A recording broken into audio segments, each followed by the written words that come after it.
За първи път в Троян се организира състезание по английски език, което се проведе в 2 дни – 14 и 15 ноември в гостоприемната зала на музея. Участие взеха над 100 ученици от 7 до 12 клас от училище Иван Хаджийски, Васил Левски и Климент Охридски.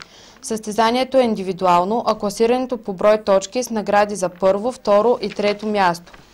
Това е добра възможност за всички ученици да премерят сили и сравнят придобитите знания по английски език, както и стимул за тях да продължат все така амбициозно да изучават езика.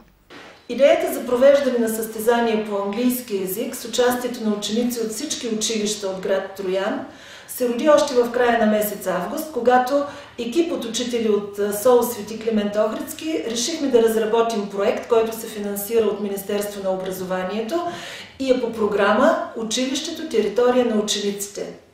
Този проект се посвещава на патронния празник на училището и на 140 годишнината от обявяването на Троян за град.